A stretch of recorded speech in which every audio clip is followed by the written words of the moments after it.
Can I ask you to both steelman and strawman the case for a Nobel Prize? I know you list this out in your book completely. George Bernard Shaw, the winner of the Nobel Prize, had once said that I can forgive Alfred Nobel for having invented the dynamite, but only a fiend in human form would have invented the Nobel Prize. What are some of the good aspects worth preserving? What are some of the bad aspects at the moment? And how do you propose we fix this problem? So part of my mission, I'm Jewish, and part of my mission was to sort of look at it as a will, which it was. And Alfred Nobel bequeathed this will. And in my religion, there's no higher kind of mitzvah, which doesn't mean a good deed. It means an obligation. There's no greater commandment, is what it means, than to adhere to the wishes of the dead. So if somebody dies and they name you the executor of their will, that's an extremely awesome responsibility, because there's no way they're going to pay you back.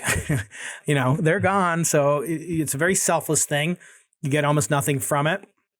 And so I looked at it from the context of that perspective. Could I act and kind of guess, what did Alfred Nobel want? Well, I didn't have to guess. He wrote it very clearly. He said the Nobel Prize should be given to the one person, the man, basically the person that did the greatest, conferred the greatest benefit on humanity in the preceding year from their invention in physics. Very clear. One person last year and the greatest benefit to mankind. And he died in 1896, and the Nobel Prize started getting awarded in 1901. And immediately they started to give it away to, things that had no benefit, or perhaps the benefit was unclear, give it to groups of people, give it away, in context of things that happened decades earlier. But really what, the emblematic Nobel Prize was, the first one in physics, was for the invention of the X-ray, which had occurred basically the year right before Alfred Nobel died. And it's probably pretty obvious to me, at least, that that's what he had in mind. Something that was technological, that was based on laws of physics, that revealed new pathways forward, that benefited humanity, as X-rays do, and continue to do 125 years later, 4 years later. So that was clear to me. So then now we give it to three people. We can give it to people that have died.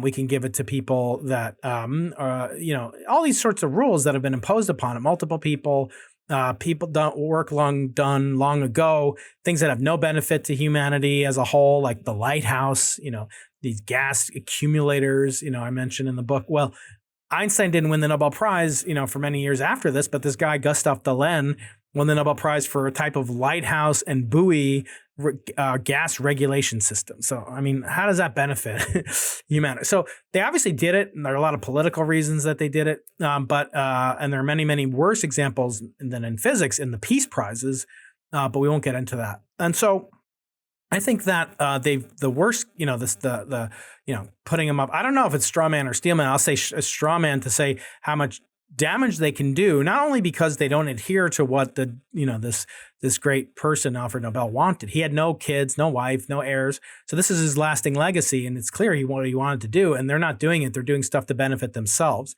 such as make new prizes and name it after him and use his fame, which his own family didn't like, in the case of the economics prize. So anyway, so those are all the bad things. I think the worst thing about it from an actual, not from a human perspective, I think there are cruel aspects about it, like not more than three people can win it. So a team that has four people on it, well, someone's going to get kicked off the island. And so that's cruel. And in the case of huge teams like LIGO or Large Hadron Collider, there are thousands of people that could have deserved it and didn't win. None of the experimentalists who detected it won.